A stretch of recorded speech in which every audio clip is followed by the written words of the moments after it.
नमस्कार मित्र हो, मी कवयित्री अर्चना सुतार पाचवड। सर्वप्रथम गप्पा जगाच्या कविता अर्चनाच्या या माझ्या यूट्यूब चॅनेलवर आपणा सर्वांचे सहर्ष स्वागत आहे। तुम्ही जर माझ्या चॅनेलवर नवीन असाल तर चॅनेलला सबस्क्राईब करा। आज आपण कृष्णामाई ही कविता ऐकणार आहोत।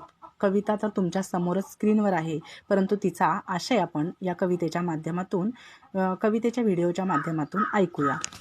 मित्र हो, माणसाचं आयुष्य हे जिवंत आहे तोपर्यंत प्रत्येकाची फक्त इथे जगण्यासाठी धडपड चालू असते। मग हे जीवन जगत असताना सुख थोडे आणि दुःख सर्वत्र दिसत असते। म्हणजे एकंदर शांतता समाधान आपल्या आयुष्यात नसतेच। सतत कसला तरी विचार मनाला भेडसावत असतो।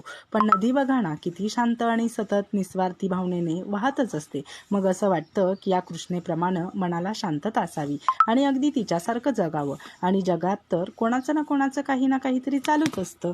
जग हे सतत प्रत्येक गोष्टीत कार्यरत असतं। इथे थांबत कोणीच नाही, जीवन जगण्यासाठी धडपडत असतो। पण हे करताना चुकीच्या गोष्टी घडतात। स्वार्थ, माया, मोह, मत्सर, द्वेष गोष्टी मनुष्यात निर्माण होतात। पण नदी तशी नाही। कितीतरी लोक घाण आणून नदीत टाकतात आणि ती मात्र स्वच्छच असते, पण आपण तिला घाण करतो। ती वाहत असताना तिलाही अनेक चढउतार सहन करावे लागतात, अडथळे येतात, पण ती वळणांना कधीच घाबरत नाही। तसंच आपल्याही आयुष्यात कितीही संकटे आली तरी आपण या नदीसारखे अडथळे पार करत जगलंच पाहिजे। आणि मग ही नदी समुद्राला जाऊन मिळते, पण तिचे अस्तित्व नामोनिशान मिटवत नाही, तिचे नाव कायम तसेच ठेवते।